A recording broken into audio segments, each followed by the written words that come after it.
somewhere on the underside of a flower pot, tucked beneath a porch step, or pressed into the dark corner of a garage shelf. There's a female spider smaller than a thumbnail, glossy black, carrying a venom potent enough to send waves of cramping through every major muscle group in a human body. It doesn't have to bite hard. It barely has to bite at all. A single puncture from her fangs can trigger a chain reaction that leaves grown adults doubled over in pain for hours, unable to stand up straight, their abdomen locked in rigid spasm, mistaken more than once for a medical emergency that has nothing to do with a spider. This is the black widow, one of the most recognizable venomous spiders in North America, found across nearly the entire United States, with particularly dense populations in the South, the Southwest, and California.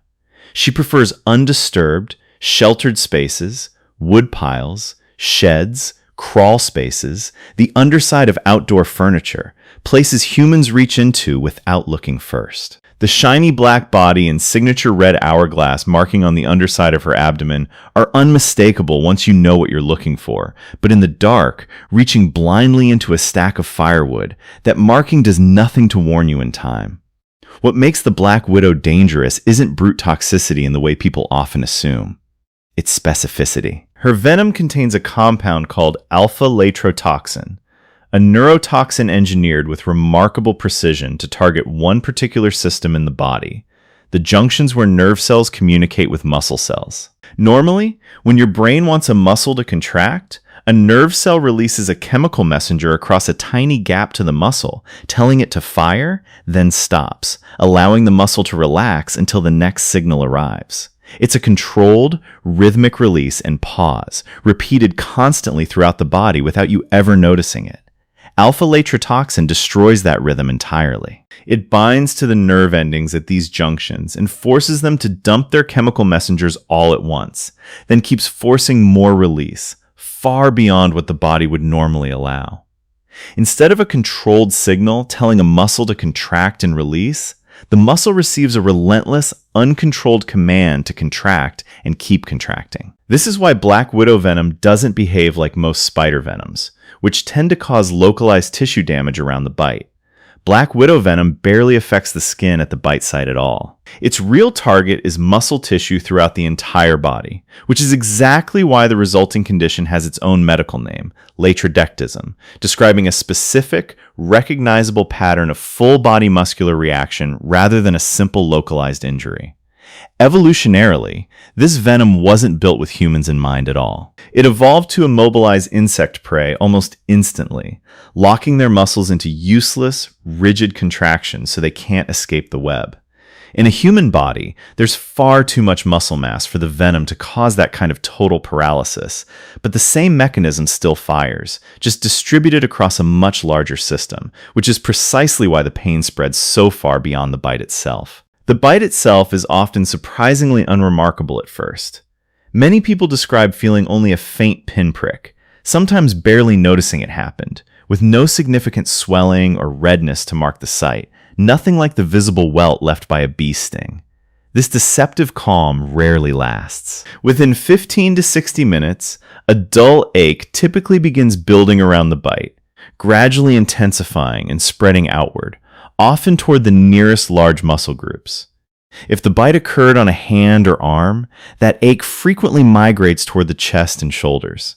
If it happened on a foot or leg, it tends to climb into the abdomen and lower back. Over the next 1 to 3 hours, this is where latrodectism reveals its full character. The abdominal muscles, among the most affected in many documented cases, can begin cramping so severely that the stomach becomes rigid and board-like to the touch, a presentation so convincing that it has, in real documented cases, led to suspected appendicitis or other surgical emergencies before the spider bite was identified as the actual cause. Alongside the cramping, profuse sweating often breaks out, sometimes localized strangely to one side of the body or one limb, a peculiar symptom tied to the venom's disruption of the nervous system's automatic functions. Blood pressure and heart rate frequently rise as the body responds to the relentless muscular distress, and waves of nausea are common, sometimes progressing to vomiting. Many people describe a restless, agonized inability to find any comfortable position, since nearly every major muscle group can be involved simultaneously, making sitting, lying down, or standing all uncomfortable in different ways. Some report a tight, anxious sensation in the chest that can feel alarmingly similar to a heart-related emergency, along with headache and a kind of overwhelming, full-body exhaustion that sets in as the muscles continue working against an invisible, unrelenting signal to contract.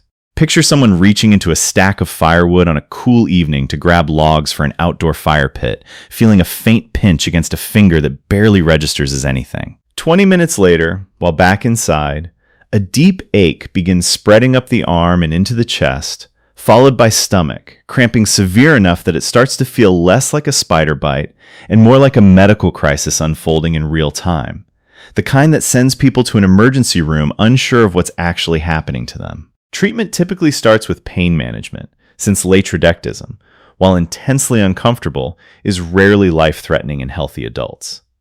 Muscle relaxants and pain medication help ease the cramping, and most symptoms peak within several hours before gradually improving over 1 to 3 days. In severe cases, particularly in young children, the elderly, or anyone with significant cramping and elevated blood pressure, hospitals may administer a specific anti-venom that directly counteracts alpha-litotoxin's effects. Anyone bitten who experiences severe abdominal rigidity, chest tightness, or breathing difficulty should seek emergency medical care rather than waiting for symptoms to resolve on their own. What makes this spider even stranger has nothing to do with her bite at all, and that detail is still ahead. Here's the detail almost no one expects. The black widow's venom isn't actually used very often, even by the spider herself. Producing alpha-litoxin takes a significant amount of biological energy, so black widows are remarkably selective about delivering a full dose, frequently using what researchers call dry bites, where fangs puncture skin but little or no venom is injected at all, reserving her most valuable resource almost exclusively for prey she genuinely needs to subdue. The infamous reputation surrounding her name in many documented encounters may involve far less venom than people assume, which means the difference between a frightening pinch and a multi-hour ordeal of full-body cramping can come down to a calculated decision made in a fraction of a second by a creature with a brain smaller than a grain of rice. The Black Widow doesn't hunt humans, doesn't seek us out, doesn't even want the confrontation that defines her reputation.